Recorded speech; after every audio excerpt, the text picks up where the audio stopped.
Tota kana maaliif raayyaa ittisa biyyaatiif sirbitu maaliif muummichaaf sirbitu jedhee ani dhowwuu mirgatti hin qabu. Namni waan barbaadeef sirbuu waan barbaade leellisuu waan itti amane gochuu mirga guutuutti qaba. Akkuma mirga guutuutti qabu haasa'uudhaaf jechuudha. Kanaaf artistoota keenya kana qeequudhaaf otoo hin taane ummanni Oromoo garuu eenyutu anaaf sagaleedha, eenyutu quuqama koo sirbaa jira, eenyutu anarratti hojjeta, eenyutu anaaf hojjeta waan jedhu akka gaariitti gadi fageessitanii ilaaluu qabdu isiniin jechuudhaaf hin jedhe. Yeroo darbe Facebook irratti piikchara tokko argeen ture. Innis piikchara artistoota keenya warra obbo Addisuun maqaa isaanii tarreessan keessaa namoota kaan maqaan illee hin beeku Caalaa Bultumee akkuma argaa jirtanii Maashootu jira Saaliyaatu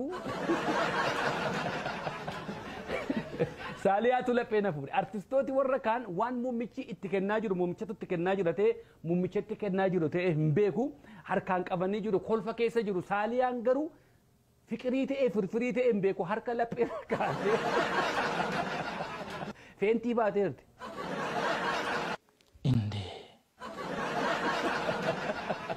Bishaan baaldii tokko yoo itti naqan malee waan achi kaatu natti hin fakkaatu Saaliyaan Saamii maalis ijuma isaa keessa harka laphee irra kaa'attee waan jettu hin kofaltu hin dubbattu feentii dhuma taate yeroo jalqabaaf agarte muummicha ministeera. Artistoota 15 raayyaa ittisa biyyaatiif wallifame jedhamee obbo Addisuun maxxansan sana keessa maqaan isaanii gaa tokko haga 15tti haala kanaan barreeffamee jira. Saaliyaan Saamii immoo waan obbo Addisuun maxxansan kana fuutee gaafa uummata bira geessu akkas jette mata dureessa. Wallee moo'ichaa malee kan boo'ichaa tokkollee as keessa hin jiru jette. Akkamittiin boossu ree Saaliyaa? Akkasiin boossaniin miti kan baajetiin guddaan sun ba'e. Akkasiin ililchisaniif baajetiin guddaan ba'e. Garuu namni boo'u nama quuqamni itti dhaga'amutu bo'a. Nama miidhaan sabaatti dhaga'amutu bo'a. Nama ajjeechaan uummatarra ga'aa jiru miira isa tuqetu bo'a. Namni callisee hin bo'u. Maallaqaafis hin bo'u. Akkasumas immoo nama boossisuudhaafis hin bo'u. Oromoon boossistuu hin qabu. Aadaa keenya keessa illee hin jiru. Garuu waan saba keerra ga'u gaafa miira si tuqu si boossisa. Kanaaf akka kanatti hubadhu ati kolfuu dandeessa namni hundumaan akka kee kolfuu hin danda'u. Ati burraaquu dandeessa namni hundumaan akka kee burraaquu hin danda'u. Ati ililchuu dandeessa namni hundumaan akka kee ililchuu hin danda'u. Dirqamaan na ta'aa jechuu hin dandeessu. Ati wallee moo'ichaa yoo sirbitee namni hundumaan wallee moo'ichaa sirbuu hin qabu. Nama hundumaatu bo'a miti. Nama miirri itti dhaga'amu, nama quuqamni uummata isaa itti dhaga'amu. Kanaafi kophee ofii keessa nama kaa'uun gaarii miti. Bakka ofii jiran duwwaa nama kaa'uun gaarii miti.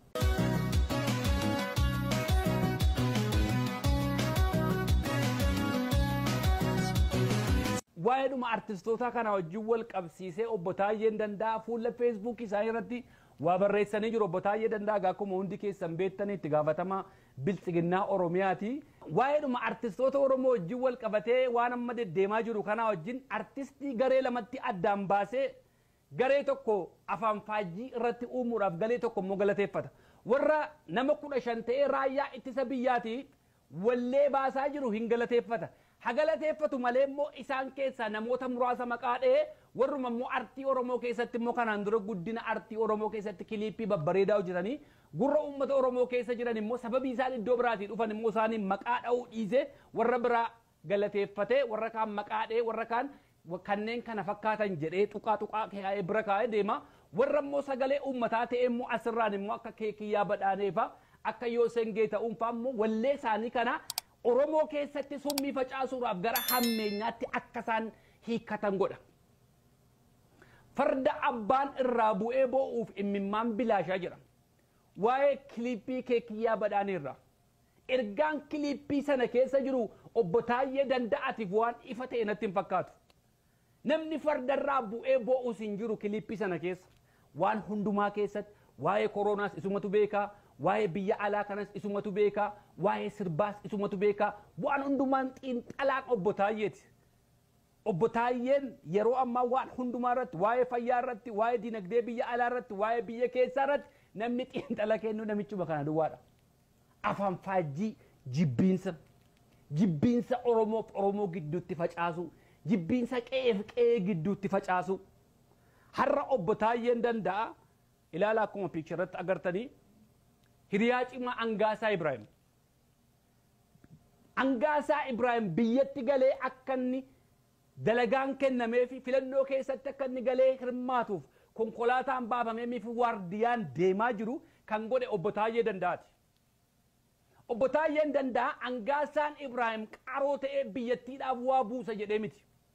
Garuu waan tokkitti waan obbo Taayyeen barbaadu Angaasaa keessatti argate. Waan obbo Taayyeen cabsee haasa'uu hin barbaanne Angaasaa keessaa naasa'a. Kana gaa maali yoo jettee na gaafattan har'a anatu buruksee isinitti himaa jibbiinsa uummata Oromoo dhiyaaf qabu obbo Taayyeen karaa Angaasaa keessaa mul'ifata. Sababii kana duwwaadhaaf Taayyeen Angaasaa kan jaallatu. Angaasaa jaalalli inni qabuuf baajetiin hammanni irratti ramadamee fi akka inni achi jiraatu kan taasifamee fi akka inni uummata kana arrabsuufitti akka inni uummata kana cabsuufitti warra dhumalee jedhee akka inni arrabsaa ooluuf. Isin namaan deemuu malee nama dala deemuudhaaf hin uumamne yaa ilmaan miishinariidha yaa ilmaan miishinarii keessa guddate warra nu maleedha. Kanaaf obbo Taayyeen Danda'a Angaasaa biyyatti fudhate gale jibbiinsa gadhee ummata Oromoo ummata dhiyaa ummata Wallaggaaf qaba Taayyeen Danda'a. Kana anatu sitti maarra burusse hojii inni hojjetu barreeffama inni goru hundaa keessatti ilaala. Har'a miti gaafa yeroo jalqaba aangootti dhufanii kaasee yeroo ummanni Oromoo Wallaggaa naannoo Benishaangul irraa buqaa ture sana ummati keenya baay'ee dararamaa ture sana keessa ummati keenya baay'ee rakkachaa ture sana keessa mootummaan eessa jira maaliif nurraa dhowwu gaafa jedhu shaneen keessan isa nurraa dhowwitu jedhee fuula Facebook isaa irratti maxxanse mootummaa takka jedhee barreessa bara. Jibbiinsa dhuunfaa ofiisaatii qabu jibbiinsa dhuunfaa mana hidhaatti horate jibbiinsa dhuunfaa adda bilisummaa Oromoo deeggaraan ture jedhee gaafa himachaa ture keessatti isa uumametu ummata ganda tokkoo jibba. Ummata ganda tokkoo jibba jechuun immoo ummata ummataan cabsu ummata ummataan dha'u. Kun egaa karooruma isaanii karoora warra biltsiginnaati. Oromoo gandaa waliin akka nuti kana dubbannu barbaadu akka nuti kana haasofnu barbaadu. Ani gaan waa'ee Taayyeerraaf waa'ee mootummicharraan isitti himaa jira. Wallagga dhagoodhaan in ajjeefamna inni isaan jedhan karoora isa kanaati. Karoora muummichi ministeeraa qabu immoo kan galmaan ga'uuf Taayyee Danda'aati. Karoora Taayyee Danda'a immoo kan galmaan ga'uuf Angaasaa Ibraahim. Mee fuula Feesbuukii dhuma isaa gubbaa dhaqaatii ilaala. Waa'ee warra artistoota nama 15 obbo Addisuun tarreessee barreesse kana obbo Taayyee Danda'a yeroo barreessu nama 6 duwwaa maqaa dha'ee warra kaan garuu maqaa isaaniillee hin dhoofne hin lagata gaa eessaa dhufan achii dhufan waan ta'eef jibbiinsa achii qaba. Jibbiinsa nama achii dhufee qaba.